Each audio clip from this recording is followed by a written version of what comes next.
Ayan, good morning guys. Sa mga naruyag magkat sa Clearwater inipuan natin nagian from San Roque Public Market.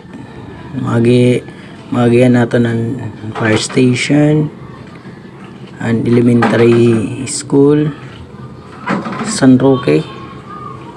Then after 50 meters kakaliwa po tayo dyan guys. Kakaliwa po, yan po yung landmark Petron. Kakaliwa po tayo dyan, tapos dire-diretso lang, yan. Sa mga gustong palang pumunta ng Clearwater at sa mga ibang beach ng San Roque, dito po yung daan. Yan po, babaybayin lang po natin ito. Yan po, ito po yung bagong tulay na madadaanan natin guys. Yan. Yan, shoutout nga pala sa mga taga dito. Yan. Shoutout po sa inyo. Haris po lagi sa mga bumibiyahe guys. Yan. Barangay Lawangan natin to dito guys. Yan. Tapos diretso lang tayo guys. Hindi po tayo liliko. Yan, diretso lang po tayo dyan. Nako, yung may pala si kuya, baka anuhin tayo,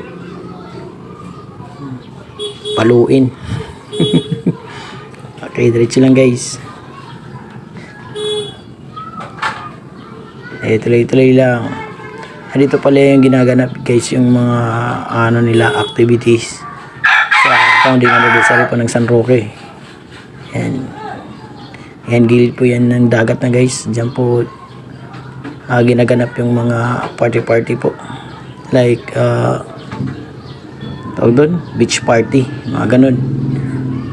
Diretso lang tayo guys. Yung nito guys, yung labas nito guys na na kalsada, pambuhan na po yan. Yan, diretso lang po tayo guys. Yan, ito may beach, yan na, resort na yan dyan guys. Kalimutan ko lang yung pangalan. Diretso lang tayo guys. Yan. Yan, malapit na guys. Mga na lang siguro 200 meters siguro na lang yung niyan guys. Yan, diretso lang. Yan.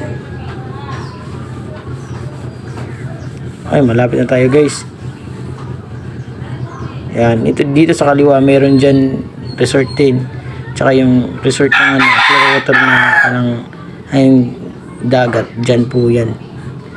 Bulol-bulol na ako dun ayan, dito na guys, dito na po yung Clearwater.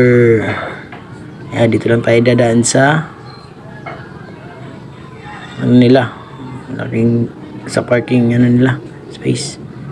Ito na, touchdown na tayo guys. Dito po yung Clearwater Beach and Resort.